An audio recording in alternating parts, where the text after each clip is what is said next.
Tube Tamil வணக்கம். Iran அமெரிக்க போர் சூடான பக்கங்கள். அமெரிக்காவினுடைய பிரபலமான போர்க்கப்பல் USS ஜெரால்ட் ஆர் ஃபோர்ட் பெரும் சேதமடைந்து தீப்பற்றி எரிந்தது. ஈரானுடைய தாக்குதல் என்று கூறப்படுகின்றது. 600 படுக்கைகள் எரிந்தன. 30 மணி நேரங்கள் சென்றிருக்கின்றது தீயை அணைப்பதற்கு. இப்பொழுது போர்க்களத்தில் இருந்து வெளியேற்றப்பட்டு கிரேக்கம் நோக்கி புறப்பட்டு இருப்பதாக செய்தி வெளியாகி இருக்கின்றது. டென்மார்க்கின் ஜூலன் போஸ்டனில் இந்த செய்தி வெளியாகி இருக்கின்றது. கடந்த 12ஆம் திகதி மார்ச் மாதம் நடைபெற்றிருக்கின்றது இந்த தாக்குதல் என்று கூறப்படுகின்றது. முன்னரே செய்திகள் கசிந்திருந்தாலும் கூட விவகாரத்தை சரியாக ஊர்ஜிதம் செய்யாமல் வெளியிட முடியாமல் இருந்தது. இப்பொழுது சர்வதேச ஊடகங்களில் அந்த செய்தி வெளியாகி இருக்கின்றது. இது சாதாரண கப்பல் அல்ல. 5000 கடற்படை வீரர்களை உள்ளே உட்கார வைத்திருப்பது. 75 போர் விமானங்கள் பறந்து தாக்குதலுக்கு உரியது. உலகத்தின் மிகப்பெரிய போர்க்கப்பல் $13 பில்லியன் உருவாக்கப்பட்டது. சாதாரண நீளம் அல்ல, 337 மீட்டர்கள் நீளம் கொண்டது. இத்தனை பிரமாண்டமான ஒரு கப்பல் தீப்பற்றி எரிந்திருக்கின்றது என்பது போர்க்களத்தில் ஈரானுடைய தாக்குதலினுடைய வல்லமை பற்றிய சிந்தனையை உருவாக்கி இருக்கின்றது. அமெரிக்க போர் வீரர்கள் பலருக்கு எரிகாயம், 200 பேர் வரை புகையினால் ஏற்பட்ட பாதிப்பினால் வைத்தியசாலையில் அனுமதிக்கப்பட்டிருக்கின்றார்கள். இந்த கப்பலை போர்க்களத்தில் இருந்து வெளியேற்றி இருக்கின்றது ஈரான் என்பது கசப்பான உண்மையாக இருந்தாலும் மேற்கு நாடுகள் இந்த செய்தியை வெளியிட்டிருக்கின்றன. இரண்டாவதாக, அமெரிக்காவினுடைய F-35 போர் விமானம் ஈரானுடைய போர்க்களத்தில் முதல் தடவையாக தாக்குதலை சந்தித்திருக்கின்றது. இது தாக்குதலா இல்லையா என்பதை ஊர்ஜிதம் செய்ய முடியவில்லை என்று அமெரிக்காவினுடைய விமானப்படைத்துறையினுடைய தளபதி டிப் ஹவுக்கிங்ஸ் கூறுகின்றார். இந்த விமானம் சேதமடைந்த நிலையில் தரை இறக்கப்பட்டதாகவும் விமானி உயிர் பிழைத்திருக்கின்றார் என்றும் அமெரிக்கா கூறியிருக்கின்றது. இந்த போர் விமானம் ஈரானினால் தாக்கப்பட்டிருக்குமாக இருந்தால் அது சாதாரணமான விடயம் அல்ல. ஈரான் போர்க்களம் அல்ல இங்கே பிரச்சனை. உலகத்தில் இந்த விமானத்தை யாரினாலும் தாக்கி வீழ்த்த முடியாது என்கின்ற பிரச்சாரத்தின் அடிப்படையில் பல நாடுகளுக்கு மிகப்பெரிய விலையில் இந்த விமானம் விற்பனை செய்யப்பட்டிருக்கின்றது. இந்த விமானத்தினுடைய செல்வாக்கினுடைய வீழ்ச்சியாக அது அமைந்துவிடும். ஆகவே இந்த விவகாரம் விசாரணையில் இருப்பதாக தெரிவிக்கப்படுகின்றது.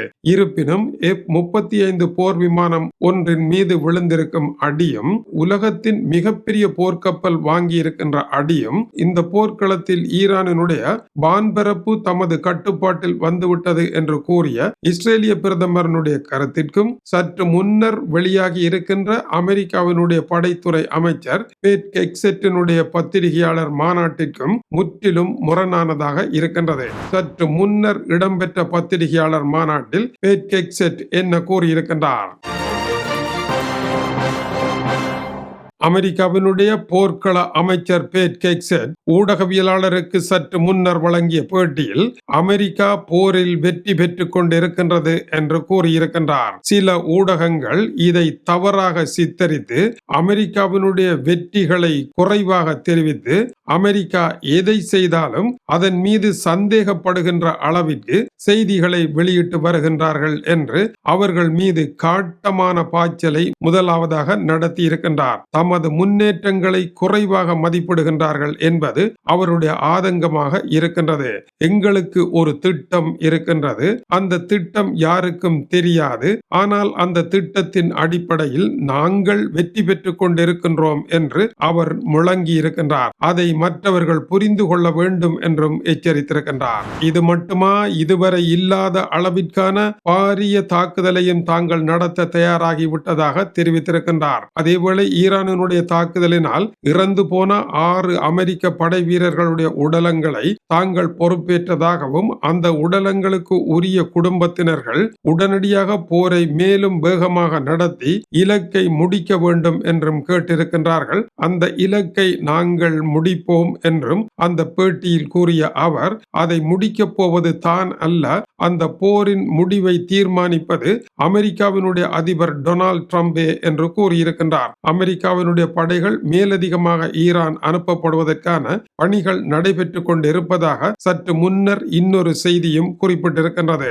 தாங்கள் ஈரானினுடைய 7000 இலக்குகள் மீது தாக்கி இருக்கின்றோம் என்றும் ஈரானினுடைய வான்படை பிரிவு பெருமளவு அழிவடைந்து விட்டது என்றும் கூறியிருக்கின்றார். அவர் கூற அமெரிக்காவினுடைய F-35 போர் விமானம் அடிவாங்கி எரிந்தபடி கீழே இறக்கப்பட விவகாரம் எங்கோ பிழைத்திருப்பதையும் அறிய முடிந்தது.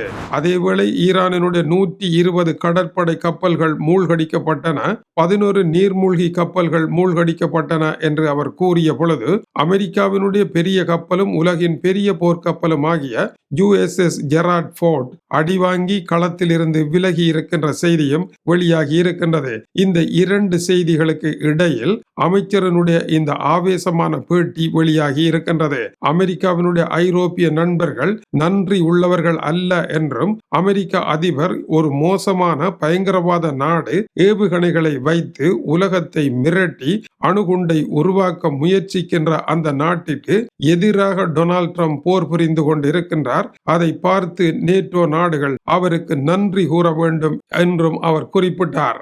ஆனால் நேட்டோ நாடுகள் அமெரிக்காவிற்காக படையெடுத்து செல்ல முடியாது என்று நேட்டோவினுடைய பிரிட்டனுக்காகிய முன்னாள் பிரதிநிதி பீட்டர் ரிக்செட் கூறுகின்றார். நேட்டோவை டொனால்ட் ட்ரம்பினால் சரியா விளங்க முடியவில்லை. நேட்டோ என்பது நேட்டோ நாடுகள் மீது எதிரிகள் படையெடுத்து வருகின்ற பொழுது அதை தடுப்பதற்கான ஓர் அமைப்பே அல்லாமல் எதிரிகளுடன் நேட்டோவில் இருக்கின்ற ஒரு நாடு போருக்கு தானாக புறப்பட்டு செல்லுகின்ற பொழுது 32 நாடுகளும் அது சரியென ஓடி வருகின்ற ஒரு கட்டமைப்பை கொண்டது அல்ல. ஆர்டிகிள் 5 என்பது நேட்டோவில் இருக்கின்ற ஒரு நாட்டை நேட்டோவில் இல்லாத இன்னொரு நாடு தாக்கினால் 32 நாடுகளும் இணைந்து போருக்கு செல்வதுதான் அதனுடைய அடிப்படை விதியாகும். ஆனால் அமெரிக்காவும் இஸ்ரேலும் தாங்கள் நினைத்தவாறு ஒரு போருக்கு சென்றுவிட்டு நேட்டோ உதவி செய்யவில்லை என்று கூறுவது சரியான நியாயமில்லை என்று அவர் நிராகரித்திருக்கின்றார். அதேவேளை இப்பொழுது ஏற்பட்டிருக்கின்ற எரிவாயு நெருக்கடி பல நாடுகளில் 4 தினங்கள் வேலை நாட்களாக மாற்றி இருக்கின்றது. இப்படியான நிலை ஐரோப்பாவை நெருக்குவாரத்தில் கொண்டு வந்து சேர்த்திருக்கின்றது. ஐரோப்பிய ஒன்றியத்தினுடைய சக்தி வள அமைச்சர் டென்மார்க்கை சேர்ந்த டன் ஜொஹான்சன் இப்பொழுது ஐரோப்பிய மக்கள் பெரும் நெருக்கடியை சந்தித்திருக்கின்றார்கள் என்று கூறுகின்றார். உதாரணமாக ஈரானினுடைய சவுத் பிரஸ் எரிவாயு கட்டமைப்பு, கட்டாரினுடைய நோர்த் டம் ஆகியன தாக்குதலுக்கு உள்ளாயிருக்கின்றன. இவை இரண்டும் 9700 சதுர கிலோமீட்டர் பரப்பளவை கொண்ட எரிவாயு பிராந்தியமாகும். ஈரானினுடைய சவுத் பிரஸ் 3/2 பங்கை கொண்டிருக்கின்றது. பாரசீக குடாவின் ஆழத்தில் காணப்படுகின்றது. 14,000 இருந்து 51,000 பில்லியன் கனமீட்டர் அளவிலான எரிவாயுவை கொண்டிருக்கின்றது. இவற்றின் மீதான தாக்குதல்கள் அகில உலகத்தையும் பாதிக்கும் ஒரு செயலாகும். எரிபொருள் பிரச்சனை இன்று அமெரிக்கா, சீனா போன்ற நாடுகளை விட ஐரோப்பாவிற்கு 4 மடங்கு அதிகமாக இருப்பதாக டன் ஜொஹான்சன் கூறுகின்றார். எப்படி என்றால், ரஷ்யாவிடமிருந்து 50% நிலக்கரியை ஐரோப்பா இறக்குமதி செய்தது.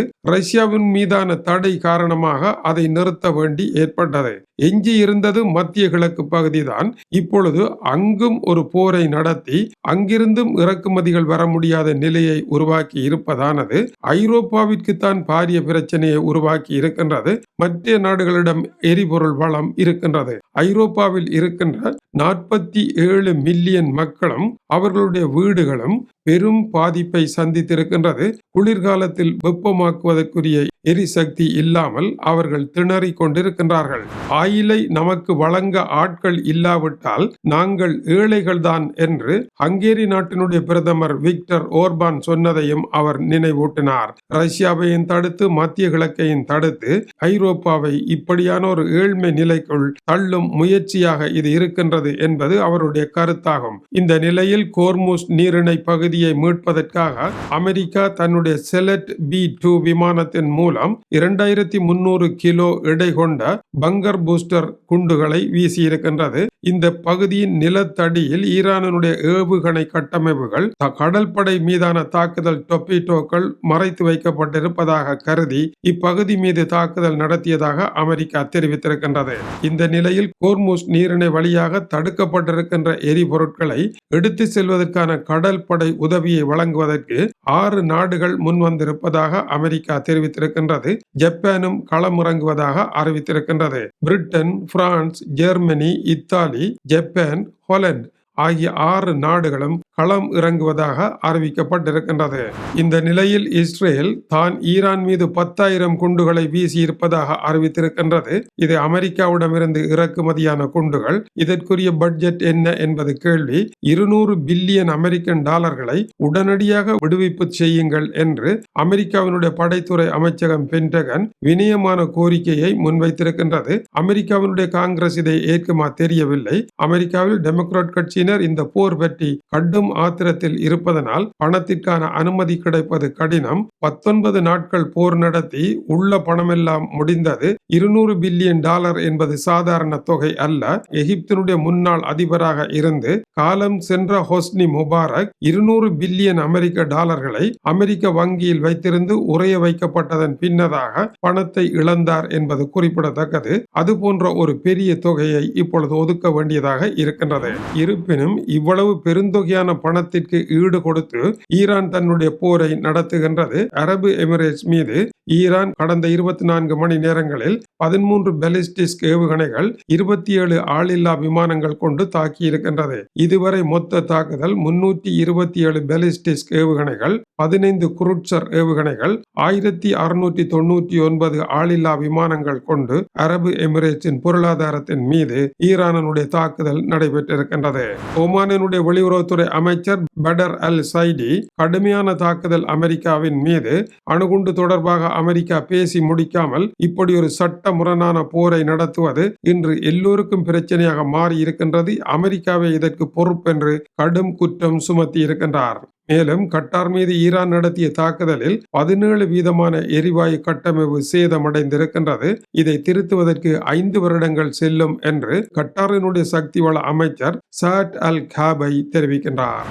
இது மட்டுமா, மேலும் பல சூடான செய்திகள் அடுக்கடுக்காக வந்து கொண்டிருக்கின்றன. அவற்றை தருவதற்காக கடும் போராட்டத்தில் நாங்களும் இருக்கின்றோம். தொடர்ந்து இணைந்திருங்கள். இது டியூப் தமிழினுடைய உலக செய்திகளுக்காக டென்மார்க்கிலிருந்து கீசே துரை. வணக்கம் உறவுகளே.